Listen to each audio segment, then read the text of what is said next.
He showed up to the wrong building, drenched, tired, and just trying to deliver a package.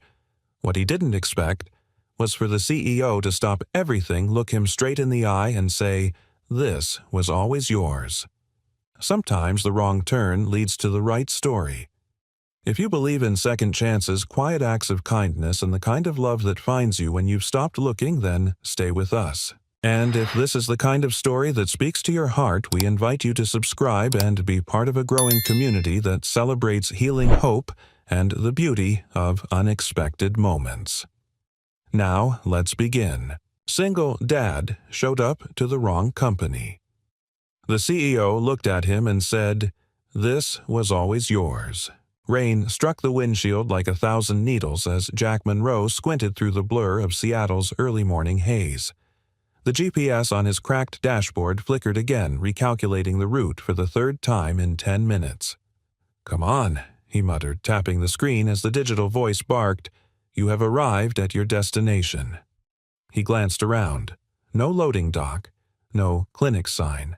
Just a sleek, glass-covered building towering into the clouds, its chrome logo reading Rentec Innovations. This can't be right. Still, he was late. The package in the passenger seat, an orthopedic assistive module, was temperature-sensitive and urgently needed. Jack sighed, grabbed his thermos, and stepped out the rain, soaking his hoodie before he reached the revolving doors. Inside, the air was warm, filtered too clean. Marble floors gleamed under soft lights. A receptionist behind a digital kiosk glanced up but didn't speak. Jack approached the counter, pulling out the delivery form, but before he could say a word, a security scanner beeped softly. A robotic voice from overhead chimed, "Welcome, Mr. Monroe. Executive access granted. Elevator to level 41 is now open." Jack blinked. "Excuse me?" The receptionist smiled mechanically. "Mr. Monroe, they're expecting you upstairs. I think there's a mistake, level 41, sir." A soft ding echoed behind him. The elevator doors parted. He hesitated, package still in hand. Something felt off. But the receptionist was already speaking into her headset, and he didn't want to look like a fool arguing with a building that apparently knew his name. Jack stepped in. The doors closed. As the elevator climbed, he caught his reflection in the mirrored wall. Graying beard, rain-speckled jacket, tool belt slung over one shoulder. He looked like a repairman who'd taken a wrong turn inside a luxury mall. "What the hell is this place?" he whispered. Ding. Level 41. The doors opened into a quiet, high-ceilinged hallway. Every surface glowed. A panoramic window revealed the Seattle skyline blurred by mist. He followed the only sound, a low murmur of voices, until he reached a conference room with frosted glass walls. Inside sat a dozen people in suits around a vast table. A screen displayed diagrams of an advanced medical device. At the head of the table, a woman was speaking. Sharp posture, measured voice. She looked powerful, precise. The kind of person Jack would have once tried to impress and now actively avoided. Someone noticed him. The woman turned. She stopped mid-sentence. Silence fell over the room. Their eyes met. Her mouth opened, then closed again. Her breath caught visibly. Her hand gripped the edge of the podium as if to steady herself. Jack shifted uncomfortably. "Sorry, I think I'm in the wrong. Jack Monroe." Her voice was a whisper, as if saying his name summoned something she'd buried. Jack nodded slowly. "Yeah, that's me." The room fell completely silent. The woman stepped forward, eyes locked on his face. You really don't remember me, do you?" He frowned. Something about her face, something faintly familiar in the eyes. "I'm Evelyn," she said. "Evelyn Wren." He blinked. The name stirred something at the back of his mind. But it couldn't be. The last Evelyn he knew wore grease-stained coveralls and lived on vending machine snacks in a cluttered machine shop. This woman, she looked like she ran empires. I'm sorry," he said, shifting the package in his hands. "I think there's been some kind of mix-up. I'm just making a delivery." "You're not just making a delivery." Evelyn cut in softly. You walked into the building I built because of you." Jack opened his mouth, closed it. She walked closer slowly as if afraid he might vanish. "I was a nobody back then. Broke. Lost. You taught me how to read blueprints. You let me work late when no one else cared. You said I had something worth fighting for." He felt the air shift. The conference room behind her faded. It was like the ground beneath his feet had changed shape. "I was just trying to help," he said, confused. That was years ago. It was everything she whispered. Then she did something no CEO in a boardroom ever does. She stepped closer and gently touched his arm as if confirming he was real. "This company. Jack, the core design, the mechanical foundation. Everything I built started from that napkin sketch you showed me that night at the diner. You probably don't even remember, but I've kept it. For 15 years. Jack stared at her. Napkin. Diner. Rainy night. An old sketch, some wearable joint design he drew while explaining mechanical leverage using salt shakers. God. He remembered, but he never thought she would. The silence stretched. Then one of the board members cleared his throat. "Should we, continue later?" Evelyn, she didn't take her eyes off Jack. "Yes, we'll reconvene at noon." Everyone filed out without a word, their expressions curious, confused, and borderline reverent, as if Jack had just stepped out of a legend they'd heard whispered about. When the room emptied, Evelyn stepped back, visibly gathering herself. "I tried to find you," she said. "For years. After I graduated, after I got my first grant. But you were gone. Disconnected numbers moved out of state. It's like you vanished." He shook his head slowly. "My wife passed. I left the field. Took care of my daughter. I wasn't looking to be found." Evelyn's expression softened. "And yet, somehow, the universe brought you right back here." Jack's voice was dry. "Thanks to a busted GPS." Evelyn smiled for the first time, but there was moisture in her eyes. "Or maybe, because something needed to be returned to you." She looked down at the package in his hands. "I'm not talking about that." Jack followed her gaze, then looked back up more lost than ever. And somewhere deep inside his chest, beneath years of silence, struggle, and survival, something small stirred. A breath of a dream he thought had long died. But Evelyn Wren was standing here, and she had never forgotten. Jack barely remembered taking the elevator down. His fingers still clutched the delivery package like a lifeline, though the storm outside had already softened to a whisper. He stepped out into the damp air of Seattle, blinking into the gray morning as if surfacing from a dream he hadn't meant to enter. The GPS in his truck had reset itself. Now it blared another location 2 blocks down the actual clinic that had ordered the orthopedic module. Jack stared at the screen, jaw clenched, then tossed the GPS aside with a dry laugh. "Of course," he muttered. He delivered the package in silence, offered a tight smile to the nurse who signed off, then climbed back into his rusted pickup. The engine coughed before giving in. The wipers squeaked, once useless now that the rain had stopped. But Jack wasn't moving. His knuckles tightened around the wheel. "This company was built because of you." Her voice was still in his head, not demanding, not apologetic, just certain. Like she had rehearsed that truth for 15 years and still didn't believe she got to say it aloud. But she wasn't wrong. The napkin, the diner, the salt shaker and pepper grinder that became mock-up joints. He had drawn it for her after hours when she stayed late asking questions no intern had any business asking. She was hungry to learn, and back then he had time to teach. Before Emily got sick, before everything collapsed. He started the engine and pulled into traffic, but his thoughts stayed behind on the 41st floor. By the time he turned onto his street, the morning sun had pierced the clouds. A row of modest houses lined the quiet cul-de-sac, each showing the wear of families getting by. Jack parked in front of his home, a faded blue single-story with gutters that hadn't been cleaned since autumn. He barely stepped out before the front door swung open and a small voice called out. Daddy Maya dashed barefoot down the walk, backpack bouncing behind her. Jack's shoulders eased for the first time that morning. Hey, slow down, Bug. I thought you weren't going to make it in time. She puffed. You promised to check my bike tire before school.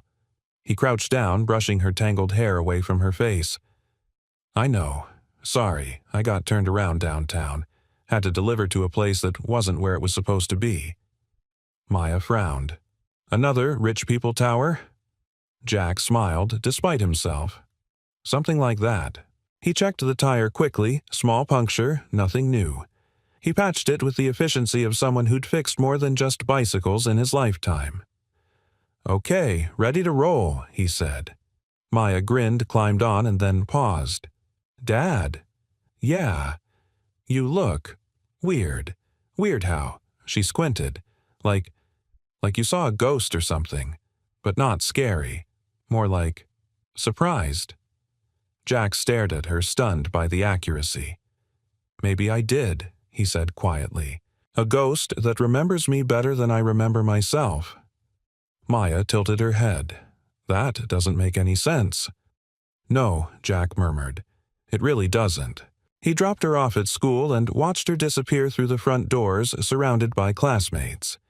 She turned back once to wave at him, her smile as bright and steady as the girl her mother never got to see grow up.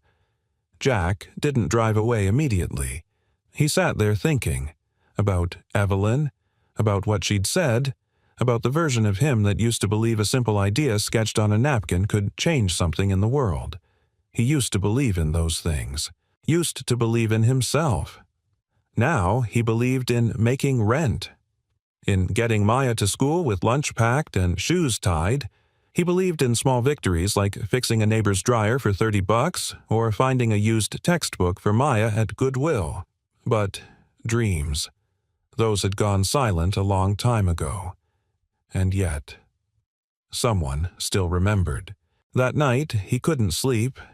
He sat at the kitchen table long after Maya had drifted off, her sketchbook spread across her bed like wings. She had drawn another idea for an anti-wobble shoe, a concept he once told her about from an old research paper. She'd added sparkles and labeled each part carefully in a child's handwriting. Balance for everybody it read at the top. Inspired by my dad. Jack stared at it heart tight. The knock came at 9:42 p.m. He wasn't expecting anyone. He opened the door and froze. Evelyn stood there in a dark trench coat, hair slightly damp, a folder in her hand, and something fragile in her expression. Hi, she said.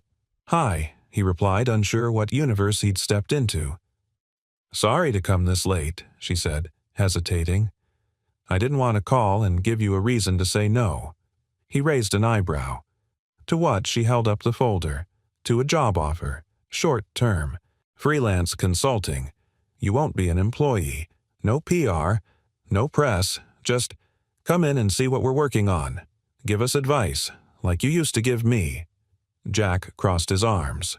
Why Evelyn didn't flinch? Because you've built things this world forgot how to appreciate. And because the younger engineers, they don't know what they're missing. But they should. Jack stared at her. She added softer now. And because I think you need to be seen again, Jack. Really seen. There it was. That quiet pull he thought was gone. He looked past her into the street, shimmering with wet pavement. The last time someone saw him for who he was, he had a ring on his hand and hope in his heart.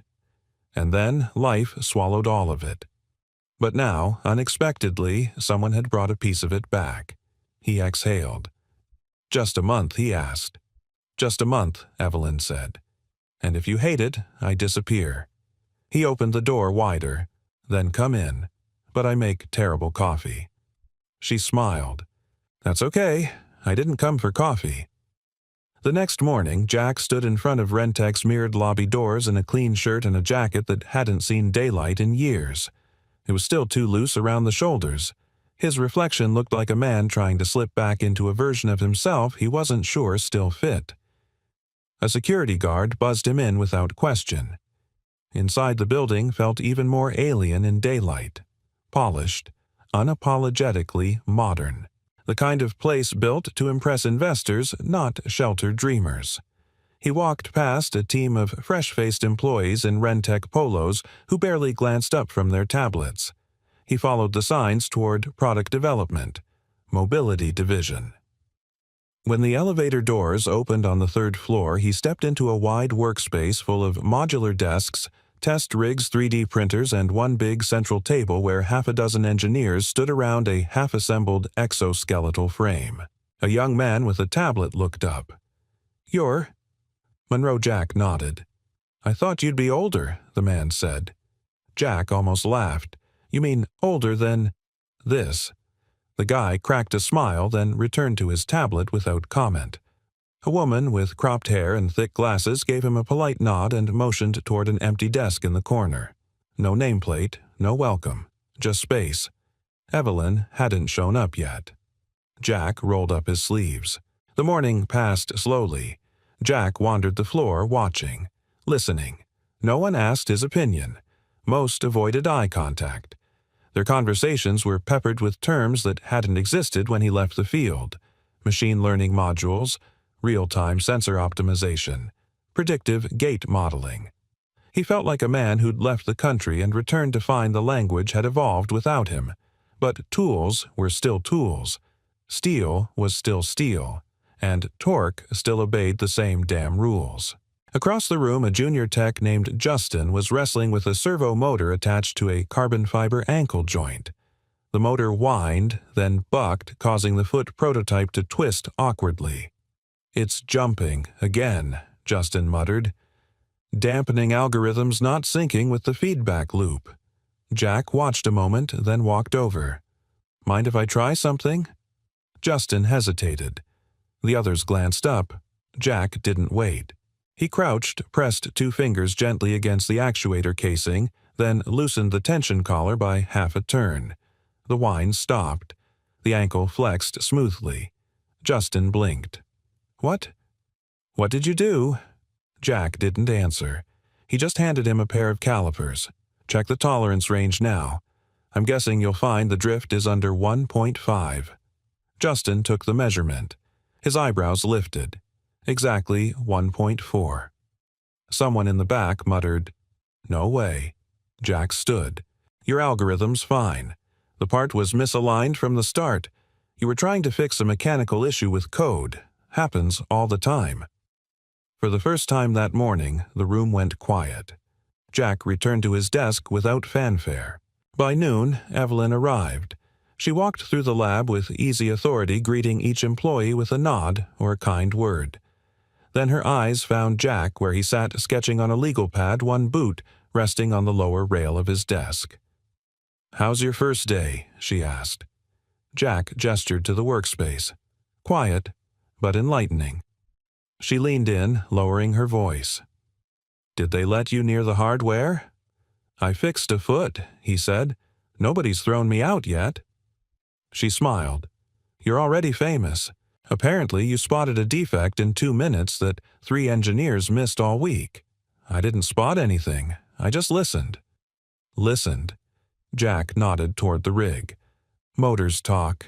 You just have to know what you're hearing." Evelyn's smile faded to something softer. "That's why I needed you here." After lunch, Jack took a walk through the building's west wing. A long glass wall overlooked a physical therapy gym below where children tested mobility devices in a supervised environment. One girl, maybe 10, was strapped into a prototype walking harness. Her therapist held her arms as she tried haltingly to take a step. The girl wobbled and cried out not in pain, but frustration. Jack pressed a hand against the glass. That could have been Maya 3 years ago when her growth spurt threw off her center of balance for months. He remembered holding her while she screamed at her own legs. The guilt of not being able to fix it had nearly crushed him. Now, here was a building full of people trying to fix it for other children. And one of the people responsible had once been a girl with oil under her fingernails and dreams too big for her pocket. That evening, Jack returned home to find Maya building a science project with cardboard and glue sticks. "I'm making a prototype," she announced. "Like you?" He raised an eyebrow. "Oh yeah, it's a shock-absorbing shoe for playgrounds, made with old yoga mats."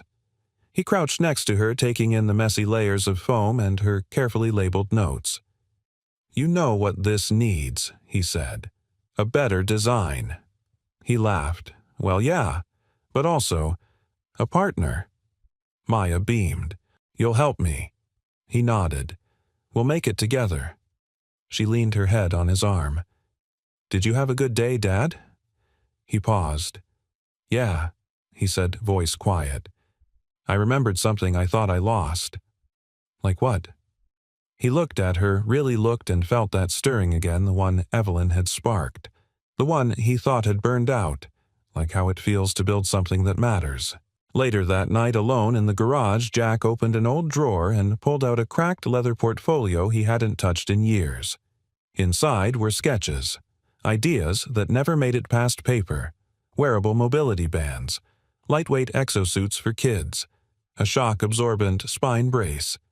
He ran a hand across the yellowed page, then slowly he flipped to a blank sheet and started drawing again. On Friday morning, the skies over Seattle parted just long enough for sunlight to spill through Jack's bedroom window, warming the wood floor like an invitation. He woke to the sound of Maya humming from the kitchen, her voice soft and out of tune the way her mother used to sing. He swung his legs over the side of the bed, stretched and listened. I packed us both lunch, Maya called out. PB&J and the last of the trail mix. You owe me the chocolate chips. Jack walked into the kitchen, surprised to find her dressed and ready backpack on, beaming. Us both. Evelyn said I could come today. Remember, you said Friday. He blinked. Right, today's the tour. Maya held up a hand-painted badge that read, Official Junior Engineer. She emailed it to me. I printed it at school. Jack gave a slow smile. Guess I'd better bring my A game. Maya grinned and did a dramatic pose. Bring your dad game. They arrived at Rentec just before 10. Jack swiped them in at the front desk, Maya proudly showing her badge to the security guard who chuckled and offered a fist bump. Inside the building looked different through her eyes. She craned her neck to take in the vaulted ceilings, the suspended light fixtures like floating rings. Everything was polished and futuristic. Whoa, she breathed. It's like NASA had a baby with a science museum. Evelyn met them in the lobby. She knelt slightly to Maya's level. Welcome to the command center. Maya beamed. Do I get to see the robots? Even better, Evelyn said. You get to see what they're for. The tour moved through departments, design labs, 3D printing bays, motion capture studios. Maya asked smart questions, soaking in every answer. She touched wall panels, peeked into drawers, gasped at a robotic arm assembling a tiny hydraulic frame. But it was the last stop that shifted something. The rehabilitation gym. From the balcony above, Maya looked down at a wide padded room where kids practiced with therapists. Some walked with robotic braces. Some struggled. Others sat in wheelchairs watching their friends with quiet eyes. One boy stood in the center of the room. 10 years old, maybe. Narrow shoulders, an oversized knee brace wrapped around his right leg. A therapist beside him counted softly. Ready? Try one more. He lifted his foot and immediately stumbled. The brace twisted slightly. His face tightened in frustration. Maya leaned closer against the glass. He's mad. I know that face. Jack nodded. You used to make it. I still do, she said, not taking her eyes off the boy. Suddenly, the therapist waved to someone upstairs. A staff member entered the room and called up to Evelyn. We're having tracking issues with Liam's brace again. Evelyn turned to Jack. That's prototype 3. Still unstable. We're adjusting tension tolerances, but I'll take a look. Minutes later, Jack was kneeling in front of the boy, Liam. The therapist looked skeptical but didn't protest when Evelyn introduced Jack as a senior mobility advisor. Jack smiled at Liam gently. Mind if I check something?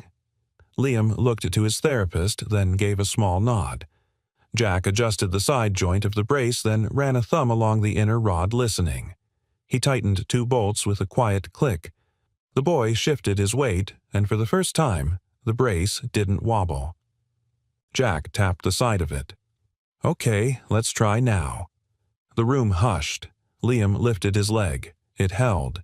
He took 1 step, then another, and then a third. Everyone in the gym stopped. The therapist whispered, stunned, "He's never made it past 2. Jack stood back, hands folded, watching the boy walk slow, uneven, determined. Maya whispered from the gallery above, voice cracking, "Dad." "You fixed it." He looked up at her. Her face was lit with something he hadn't seen in years, pure awe. Not because he was her dad, because he was someone. That evening back home, Maya was quiet at dinner. Jack poured them both orange juice and sat across from her. "You okay?" She looked up, eyes wide. "I didn't know you used to do that. With machines. And people." Jack hesitated. "I used to. A long time ago. Why'd you stop?" He didn't answer right away. Instead, he looked around the little kitchen, the chipped countertop, the wobbly table leg he'd fixed 3 times, and then back at her. "Because when your mom got sick, I had to focus on something else. On you. And afterward, I didn't think I had anything left to offer." Maya set down her fork. "That's dumb." Jack blinked. "Excuse me. You still had everything. You fixed that brace in like 5 seconds. You saw that kid. And he saw you. You just forgot who you are, that's all." He stared at her. She shrugged, chewing again. "But it's okay. I remembered for you." Later, as she drifted off to sleep, Jack sat in the hallway just outside her room, the light from under her door pooling around his shoes. He leaned back against the wall, head tilted, eyes closed. Somewhere in the distance he could still hear Liam's footsteps, halting, determined. Every clumsy step louder than any applause. Jack whispered to the silence, "You still matter." And this time, he believed it. The next morning, Evelyn sent him a message. "Everyone's talking about Liam. I told them it was all you. The team wants your help integrating your fix into the new batch." "Come in early," Jack replied with a smile. "I'll bring coffee, the cheap kind." As he closed his phone, Maya came bouncing into the room with her sketch pad. "Dad, can I show you something?" He looked up. "Of course." She held up a crude drawing of a walking brace, one with sparkles, adjustable knobs, and wheels on the side. "It's called the Walker Wonder. It's for kids who feel like they don't belong. You think they'd let me help design one?" Jack pulled her close, voice low. "I think they'll need you to." It was just after dusk when Evelyn found herself standing outside the small, weather-worn house, once again holding 2 takeout bags and a bottle of ginger ale. She hadn't planned to stop by, certainly not unannounced, but something about the way Jack had looked at Liam that afternoon, the way Maya had looked at him, made it impossible to go home. She knocked softly. Inside, Jack opened the door, still in his work boots, sleeves rolled up, grease smudged faintly across his forearm. He raised an eyebrow. "I didn't know we were celebrating." "We're not," Evelyn said, holding up the food. "We're remembering." Jack stepped aside to let her in. Maya had already eaten and was curled up on the couch, earbuds in, humming along to a song only she could hear. She waved at Evelyn sleepily, then disappeared into her room. Jack cleared a spot at the small kitchen table, brushing away loose blueprints and a screwdriver. "Careful where you sit," he said. "That chair complains more than I do." Evelyn smiled, setting down the food. "Lucky for you, I eat standing." They shared a quiet meal. No big conversations, no heavy questions. Just clinking plastic forks and the occasional chuckle over Maya's latest invention, this one involving rubber bands, paper clips, and something dangerously close to a slingshot. When they'd finished, Evelyn reached into her coat pocket and pulled out a small folded napkin. Jack blinked. It was old, yellowed, faint blue ink still visible across the soft creases. He leaned forward slowly. The sketch. His sketch. 2 parallel lines angled like human legs, notes scribbled in the margins. Jack stared at it like it might vanish. "You kept it," he murmured. Evelyn didn't speak at first. Then softly, "This is where my company started.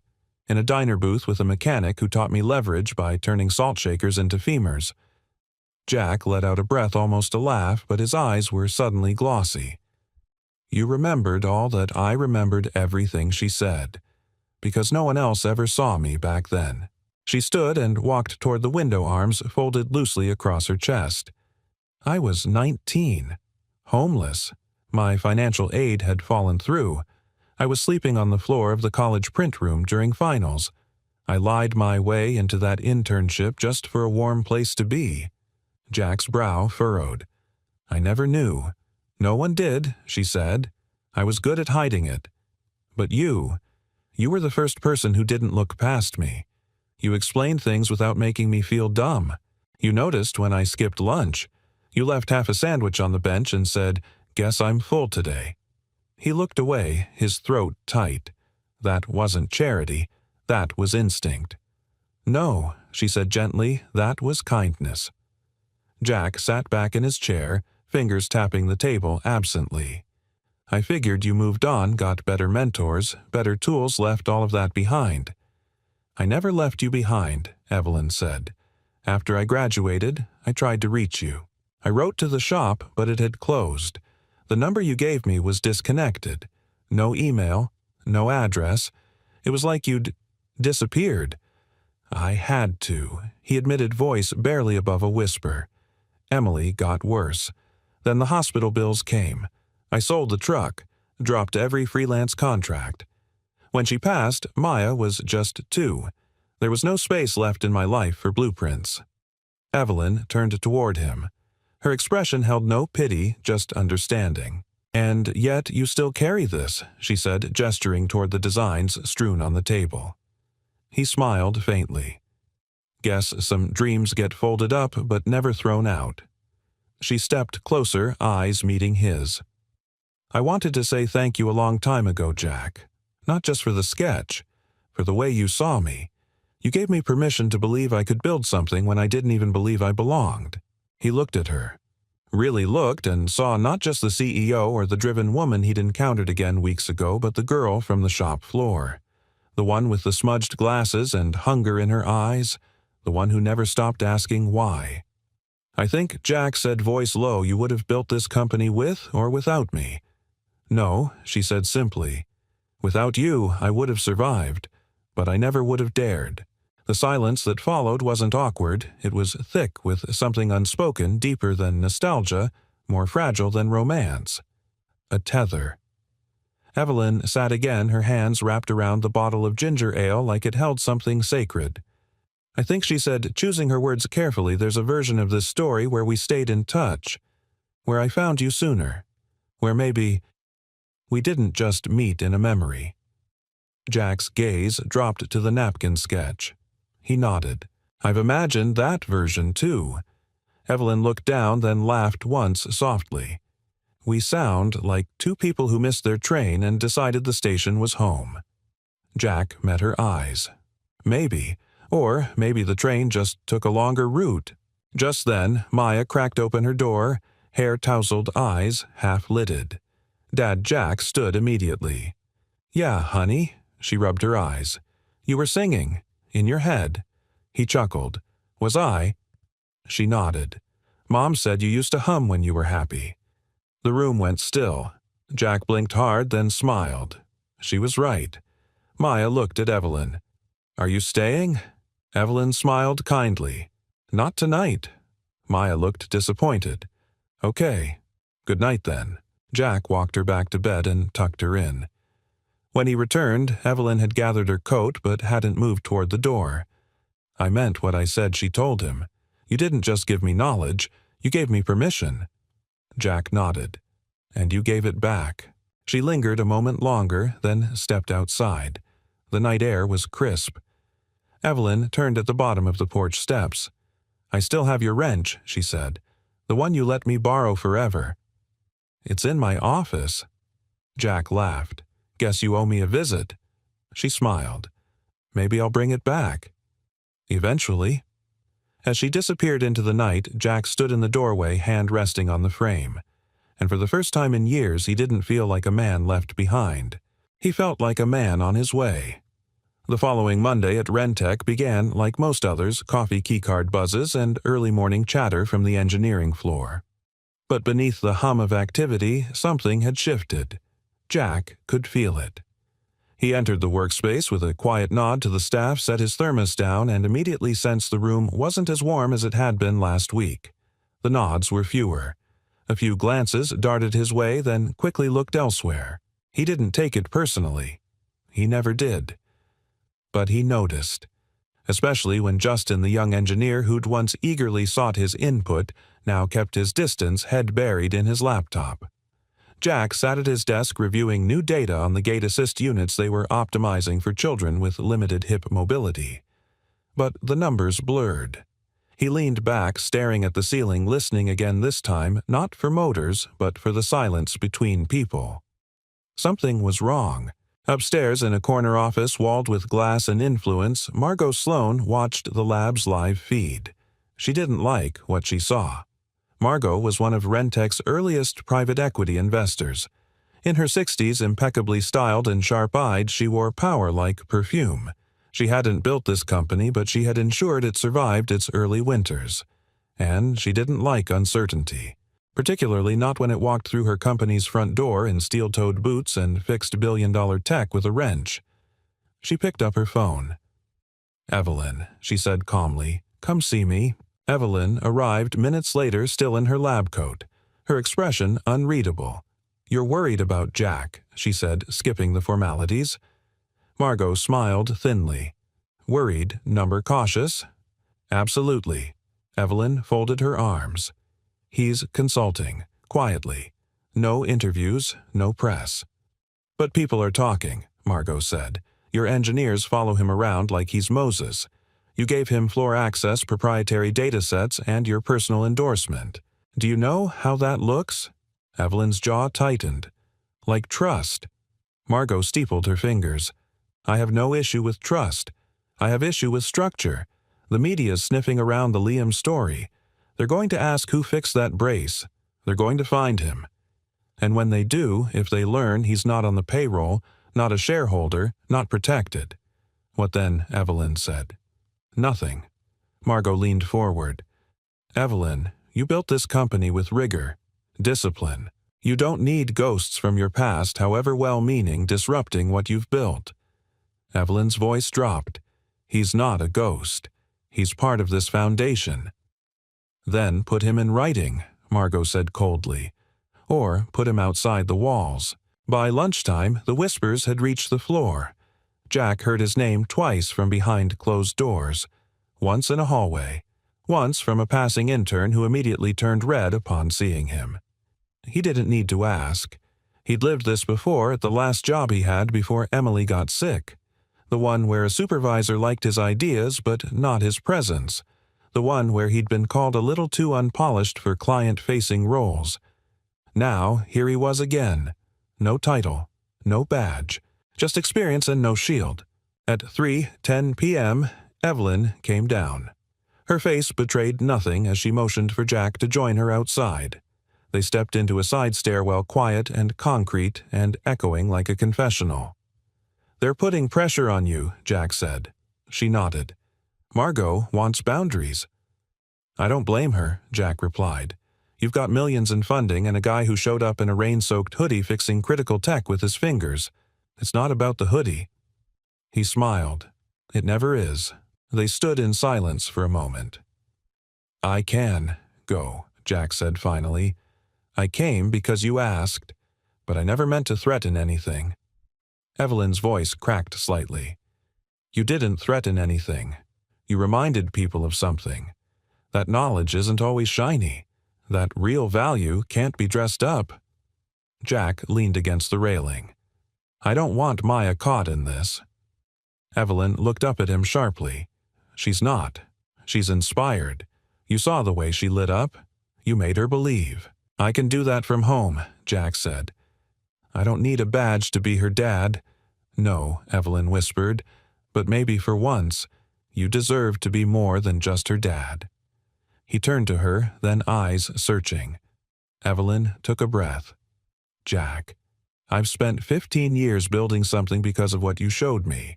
Now I finally have the power to protect someone like you, and I'm not going to let a boardroom tell me you don't belong." He blinked, startled by the fierceness in her voice. "I want to formalize your role," she said. Official consultant, floor clearance, legal protection, everything. But I also want something else. He waited. I want you to take back the credit you gave away, she said softly. You built the seed of this company. Let the world know. Jack looked down the stairwell. The silence pressed against his back. I'm not used to being seen like that anymore, he said. Evelyn stepped closer. Then let me remind you how. That night, Jack picked up Maya from art class. She climbed into the passenger seat holding up a finger-painted design of her Walker Wonder Brace. I added a handle on the back, she said, so if a kid falls, someone can pull them up easy. Jack stared at the picture, his throat thick. That's brilliant. Think they'll build it? I think you will. She looked at him. You okay, Dad? You look serious. Jack reached over, brushed a curl from her face. Someone asked me today if I wanted to be seen again. Maya tilted her head. What did you say? He smiled faintly. I said, I'm still thinking about it. She grinned. Well, I see you. That was enough. Almost. The next morning, Jack walked into Rentec wearing a name badge. Jack Monroe, Senior Technical Consultant. The engineers looked up. No one whispered. They just nodded, like he belonged, because now he did. The story broke on a Wednesday. Jack was hunched over a test rig in the Rentec lab when Justin rushed in, breathless, waving his phone like it was a flare. It's everywhere, he said, eyes wide. Everywhere. Jack looked up confused. Justin turned the screen toward him. The man behind the brace, Rentec's secret genius. Single father fixes what technology couldn't. The hidden hero of Rentec's breakthrough. His face was there blurred, then sharpened. In one, he was tightening a joint on Liam's prototype. In another, he stood in profile, unaware as Maya watched him from above, eyes wide with pride. Jack's stomach dropped. How the hell did they get these photos? He muttered. Evelyn appeared in the doorway, her face tight. Internal leak, she said. Marketing sent early drafts of the press release to a freelance editor. Someone shared it without permission. Jack tossed the wrench onto the bench. You told me this wouldn't be public. I meant it. I never intended for this to happen. They called me a hidden genius. Jack said, his voice sharp. That's not a compliment. That's a setup. Evelyn's voice softened. You deserve to be recognized. I deserve control. This, he gestured toward the phone, is the opposite. The room was silent. Justin slowly backed away, pretending to check his notes. Evelyn stepped closer. We'll do damage control. Pull it down if we can. But Jack wasn't listening anymore. That night at Maya's school, things got worse. He pulled into the pickup line just as she stepped out of the building, head down, clutching her backpack like it weighed more than it should. He got out. Hey, Bug. She didn't answer. When she climbed into the truck, she stared out the window. Jack sat behind the wheel a moment before speaking. Rough day. She shrugged. What happened? Nothing, she muttered. He turned the engine off. Maya. She clenched her jaw. Some kids in 6th grade showed everyone your face on Instagram. Said you were the guy from the sad story. That I was only at Rentec because you were dating the boss. Jack's breath caught. Maya's voice cracked. One of them said your wife probably ran away because you're not good enough. Silence. Heavy and instant. Jack stared ahead. The ache in his chest was familiar, like an old wound reopened by a thoughtless hand. I'm so sorry, he said softly. Maya didn't cry, but her fists were tight. I liked it better when no one knew anything, she whispered. Jack closed his eyes. Me too. Back at home, the air was still. Jack made dinner, but neither of them ate much. Maya pushed noodles around her plate in silence. Jack sat across from her, guilt rippling beneath his skin. After she went to bed, he stood in the garage, hands on his hips, surrounded by half-finished sketches and scattered bolts. He looked at them and felt none of the warmth they used to bring. He picked up a wrench, put it down, picked up a blueprint, crumpled it. Then his phone buzzed. Evelyn, I know today was hard. Want to talk? Jack didn't answer. The next morning, he drove Maya to school in silence. Before she stepped out, he reached for her hand. Listen, he said. You never have to explain who I am to anyone. But if you ever want to, tell them this: I didn't fix a machine. I helped a kid walk. That's all. And you're the best thing I ever built. Maya blinked. Then, slowly, she smiled. Just a little. Okay, she whispered. He watched her walk into school with her shoulders a little straighter. Later, Jack walked into Evelyn's office unannounced. She looked up from her desk. Jack. He held up a hand. Don't apologize. She stood. I'm not. But I will say this, you're right. You deserved control. And I lost sight of that. Jack exhaled. I've been invisible for a long time, Evelyn. It wasn't always painful. Sometimes it was safer, quieter. I know, but I saw what happened to Maya. And if I disappear now, she'll think being invisible is the only way to be safe. Evelyn's eyes welled. You want to stay. I want to stand up for her. Not for the press, not for praise. For the little girl who wants to design a brace with sparkles and a handle so no kid falls alone. Evelyn smiled. Then let's give her a reason to believe in what we're doing. Jack nodded. But no more headlines. If we go public again, it's her name they see. That afternoon, Jack returned to the floor. He gathered the engineers and told them the truth about the brace, about his time away, about failure, and about coming back. I'm not here to take credit, he said. I'm here to build something that outlives me, that lifts someone else. The room was still. Then Justin clapped. Then others followed, and Evelyn watched from the back, arms folded, pride in her eyes. That night, Maya sat beside Jack, drawing in her sketchbook. He peeked over. Is that glitter? He asked. Maya grinned. You said I could make it sparkle. He laughed. Well, I did. You always had the better ideas. She leaned her head on his shoulder. You think anyone will still make fun of me? She asked. Jack kissed the top of her head. Maybe. But they won't matter. Why not? Because you're the kind of kid who'll turn their words into inventions. And someday, they'll wish they were on your team. Maya's smile returned. And in that moment, Jack realized the storm hadn't broken him. It had cleared the sky. The garage was dimly lit, silent, except for the low hum of Jack's old work lamp and the ticking of a wall clock that hadn't worked properly in years. Tools lined the pegboard like soldiers waiting for orders. But tonight, Jack wasn't building anything. He was packing it all away. The blueprints were stacked neatly wrapped in twine. The prototypes he and Maya had begun, her glittery brace ideas, his rediscovered exoskeletal sketches, were boxed and labeled Someday. He stood over them, silent. The headlines had faded. Rentec's PR team had pivoted to a sanitized version of the story. The press moved on. But Maya hadn't. Though she smiled now, Jack saw how she hesitated before speaking in class, how she flinched when someone whispered her name in the hallway. Kids had short attention spans but long memories. And Jack had made a choice: disappear again. Quietly. Cleanly. Because if stepping back gave his daughter peace, he would do it 1,000 times. He reached for the wrench Evelyn had once returned to him, his old one, the handle still scuffed from years in the field, and set it on top of the box. One final gesture. Then came the knock. Soft. Measured. He didn't need to open the door to know who it was. But he did anyway. Evelyn stood there, hair damp from the night mist jacket pulled tight around her. In her arms was a small box, the kind used for keepsakes or letters too valuable to fold. She didn't say hello. She simply stepped inside. Jack moved a pile of tools from the bench and gestured for her to sit. She did, setting the box between them. I heard from Maya's teacher, she said softly. She gave a presentation this week on accessible design, ended with a slide that said, "Everyone deserves to walk toward their dream." Jack exhaled through his nose.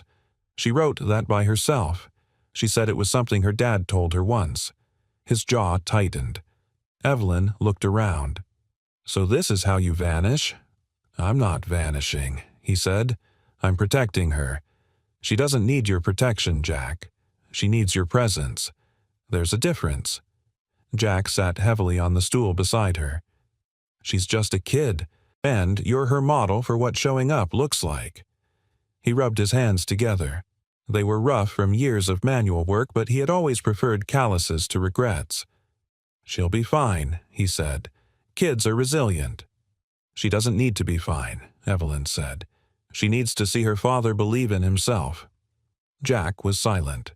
After a moment, Evelyn reached for the box and opened it. Inside was the original prototype, his original prototype refined and built from the napkin sketch they'd once shared at the diner. She lifted it gently, setting it in his hands. He stared at it like it was a relic from another life. I had this made in secret, she said.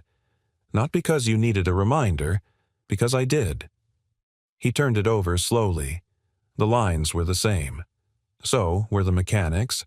But someone, maybe her engineers, maybe her, had kept every element that bore his touch. I don't. He shook his head, eyes burning. I don't deserve this. You gave it away before you ever claimed it. He looked at her. I wasn't trying to leave a legacy. Evelyn smiled, tears in her eyes. But you did. They sat there, the prototype between them, the silence thick with memory and something more, something beginning again. I was going to leave, he said after a long pause. Walk away for good. Evelyn nodded. I know. I didn't want Maya to carry my burden. She's not. She's carrying your light. There's a difference. Jack closed his eyes. I'm scared. So am I, Evelyn admitted. But I'd rather be scared with you here than be safe knowing you buried yourself again. He opened his eyes. She held his gaze. I want to offer you something, she said.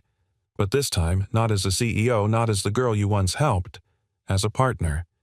Jack blinked. What kind of partner? She took his hand. A real one. Life. Work. Maybe more, if you're willing. His breath caught. I want you to be part of this company, Jack. Formally. Not hidden. Not honorary. I want you to co-lead our new child mobility division.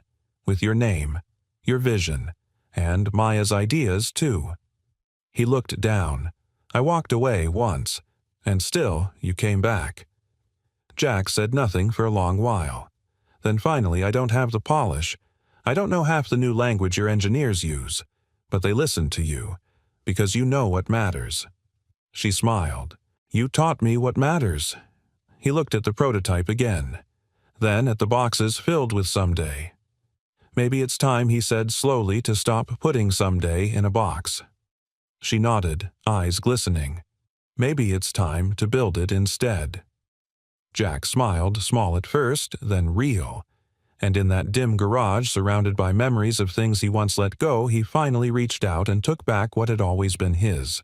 Not just the prototype, but the right to keep building. Later that night, Maya found the prototype on the kitchen table with a note scribbled beside it in black pen. Sparkle model incoming. I'll need your help. Dad, she grinned. And for the first time since the headline, since the whispers at school, she didn't just feel proud. She felt like she was part of something bigger than both of them. They weren't hiding anymore. They were creating. The conference room on Rentec's top floor had never held this many people. The chairs were filled. The walls lined. Even the media station outside buzzed with early chatter as microphones were checked and lenses polished. Jack stood behind the frosted glass doors, tugging gently at the collar of the only blazer he owned. Maya sat beside him, swinging her legs, wearing the exact same badge Evelyn had printed for her the first time she'd visited the building official junior engineer. She'd added glitter glue this time. You nervous, Jack asked her, kneeling so they were eye level. She smirked. I'm 11. I live for this. He laughed, and it broke the tension in his chest like sunlight cracks through clouds. Behind them, Evelyn stepped up. Her presence was sharp as ever, but today she wore something warmer in her eyes. You ready? She asked. No, Jack replied honestly. But I'm here. That counts for something. She smiled. It counts for everything. The doors opened. The cameras turned as Evelyn took the podium. Behind her on a screen, the Rentec logo shimmered into a live feed of the mobility division, the very space Jack had once entered by mistake. She cleared her throat. 3 months ago, someone walked through these doors without intention, without invitation, and without a title. But that person changed the course of this company because sometimes the things that matter most aren't in the job description. Murmurs rippled through the crowd. I've spoken often about innovation, she continued, but rarely about inheritance. This company was built not just on capital and code, but on character. Years ago, in a diner with bad coffee and better intentions, a man gave me a sketch on a napkin that became the foundation of what you now know as Rentec. She looked toward Jack. Their eyes met. Today, we honor that man. Not as a consultant, not as a silent contributor, but as our official co-founder emeritus. Gasps, whispers. And more importantly, Evelyn said, her voice softening as a man who reminded us that sometimes the things you give away without credit are the very gifts that build the future. Applause broke out, polite at first, then growing. Some stood, some didn't know whether they should. But Jack remained seated, still stunned. Then Maya nudged him. Dad. He rose, walked to the podium, took the mic with hands that had once only held tools. Jack cleared his throat. The applause quieted. I didn't expect this, he said. I've spent most of my life behind machines. Fixing what's broken, never thought I'd be asked to stand in front of one that works. A light chuckle rolled through the room. I want to thank Evelyn not just for this, but for seeing me when I forgot how to see myself. And I want to thank all of you who took a chance on an old guy with calluses and more coffee than polish. A pause. But I also want to say this, I didn't build Rentec alone. I didn't walk this road without help. I had a wife who once told me that building things was how I prayed. I had a daughter who reminded me that sparkle belongs in science. And I had a student, Evelyn, who turned a napkin sketch into a life. He looked at Maya. She was leaning forward in her seat, eyes shining. I know this industry loves names, Jack continued, and headlines, and founder stories. But if I'm going to have my name attached to anything, let it be to a company that believes every kid deserves a way forward. He turned back to Evelyn. And if I'm going to accept this title, I'm also going to share it. She blinked. Jack reached into his pocket, pulled out a folded piece of paper, held it up. This, he said, is a patent registration form for a new line of pediatric mobility braces designed not just for function, but for joy. The design belongs to someone who's been testing ideas on our living room floor for weeks. He turned the screen behind him to show a digital rendering of Maya's Walker Wonder, complete with adjustable handle, flexible shell, and, yes, glitter lining. The audience gasped, then applauded again. I want the world to know. Jack said that the future isn't just something we build for our kids, it's something we build with them. He stepped aside and gestured to the crowd. Maya Monroe, junior engineer, and, starting today, co-inventor. The room erupted. Maya blushed furiously, but her grin could have powered the city. Evelyn stepped forward again, her voice thick. Jack, I have no words. He smiled. Good, I've been hogging the mic long enough. After the event, reporters lined up to ask Evelyn and Jack about the company's next steps. Evelyn handled most of them gracefully, but when one asked Mr. Monroe what made you come back, Jack didn't hesitate. Because someone once told me that the greatest things we build are the ones that carry others. He turned, reached for Maya's hand. And in that moment, with cameras flashing and lights overhead, he didn't feel exposed. He felt visible, and finally proud. That night, they returned home to find neighbors on the porch with cookies, well wishes, and laughter. Kids rode bikes on the cul-de-sac. Someone had even taped a hand-drawn sign to the mailbox. We're proud of you, Mr. Monroe.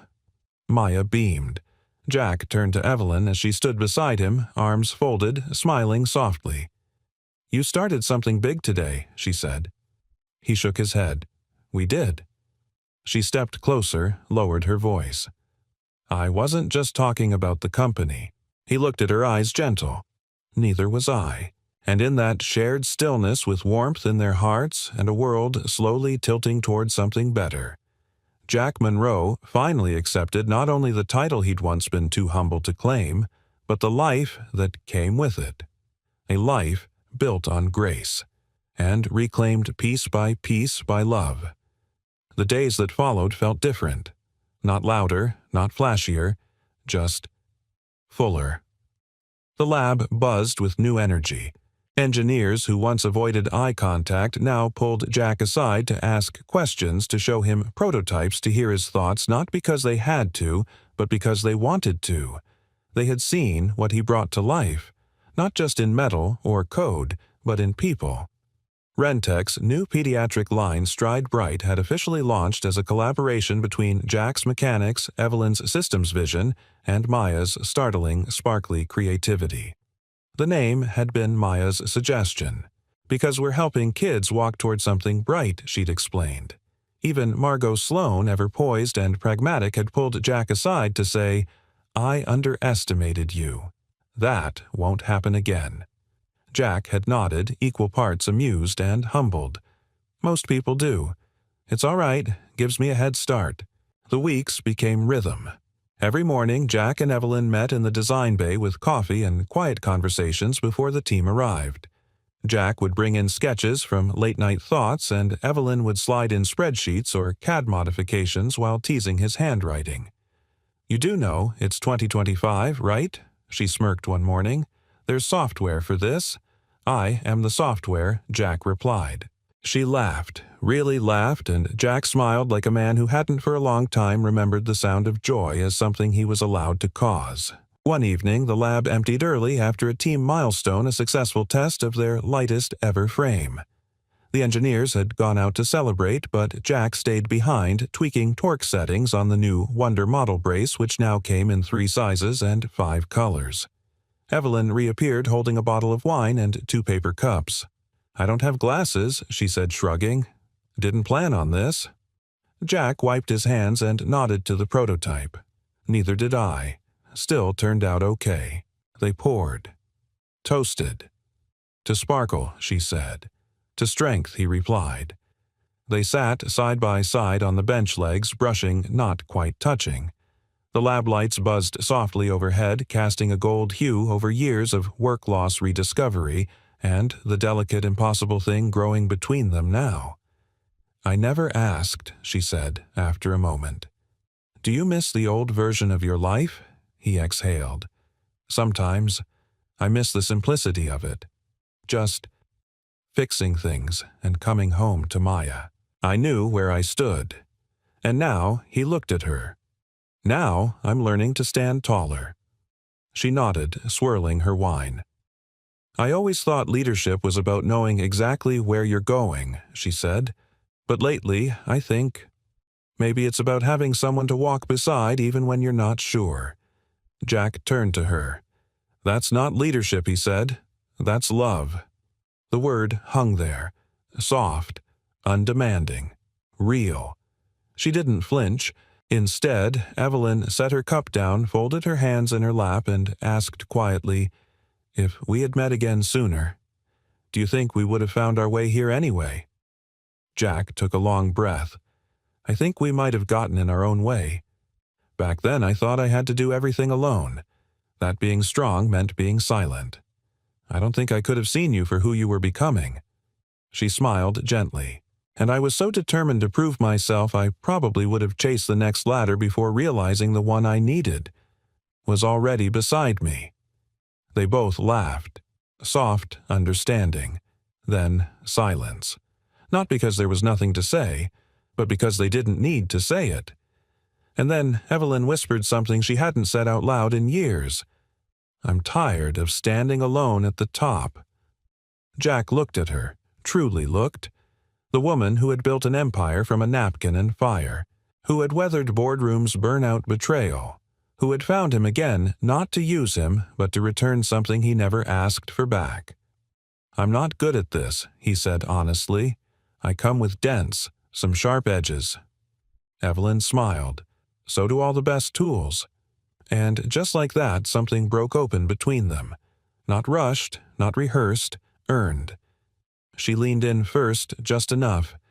He met her halfway, and the kiss was quiet. The kind you only share when the person in front of you knows all the parts of you that were once broken and chooses to kiss them anyway. Later, they sat in silence again, fingers laced together. Evelyn's head rested on Jack's shoulder, the curve of her smile tucked into the hollow of his collar. "You know," she whispered, "there's something poetic about all of this." "How so?" "Two people who thought they'd been passed by, who were just waiting, until one of them walked through the wrong door." Jack chuckled. "Best wrong turn I ever made." She looked up at him, eyes shining. "Then don't walk away again. I'm not going anywhere." Back home, Maya was asleep, her sketchpad splayed open beside her. Jack peeked inside. A new drawing, him, Evelyn, Maya, and a dozen smiling kids in brightly colored braces walking side by side under a banner that read, "Dream Builders." He gently pulled a blanket over her, kissed her forehead, then returned to his desk. On a fresh sheet of paper, he began sketching again, this time with room for more than just parts and bolts. He drew possibility, because the man who once believed his story had ended was now helping others write their beginning. A gentle breeze rustled the banners that lined the city park, each one bearing the same 4 words in bold, colorful font: Stride Bright Community Launch Day.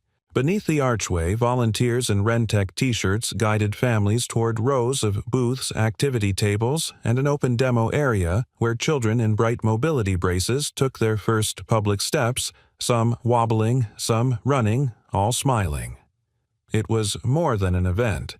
It was a celebration of possibility, and at the center of it all stood Jack Monroe, rolling up his sleeves beside Maya as they assembled one last test rig. Evelyn, clipboard in hand, managed the volunteers with a balance of grace and quiet command, her eyes catching his now and then across the lawn. Jack watched her for a moment before returning his attention to Maya. "Okay, kiddo," he said, tightening the last bolt. "She's ready." Maya looked at the small stage beside them, then at the group of kids waiting their turn to try her invention, the Walker Wonder Plus, the first adjustable pediatric brace co-designed by a child for children. "Think they'll like it?" she asked. Jack crouched beside her. "You think I'd let them use it if I didn't?" She grinned, nerves melting behind excitement. Good point. The day flowed like music. Parents watched with teary eyes as their children walked farther than they had ever dared. Therapists took notes. Reporters filmed. But no one stole the spotlight because everyone here had earned it. At one booth, kids decorated their own brace covers with paints and stickers.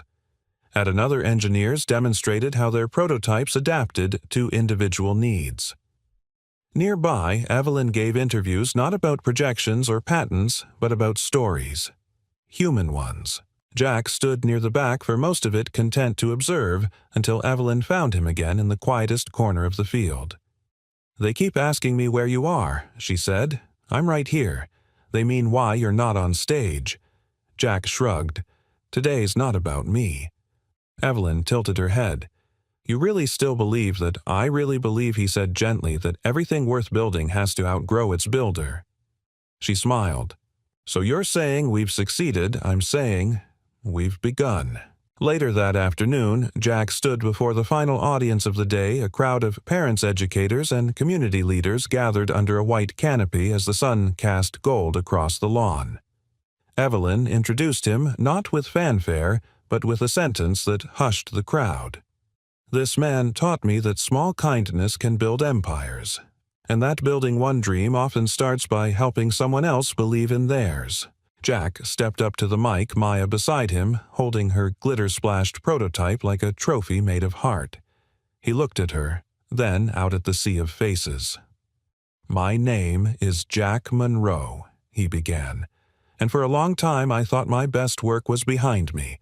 I was a mechanic, a father, a husband once, and then just a man trying to keep the lights on." He paused, but I was wrong.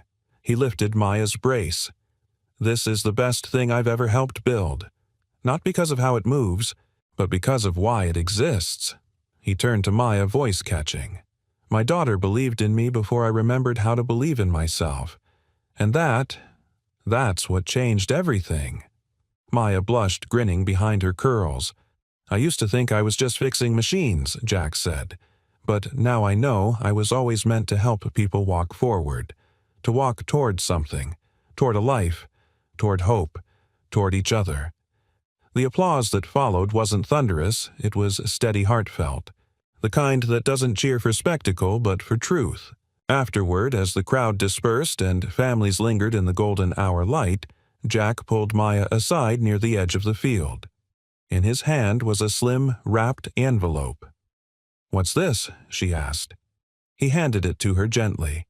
She tore it open, revealing a certificate printed on parchment paper.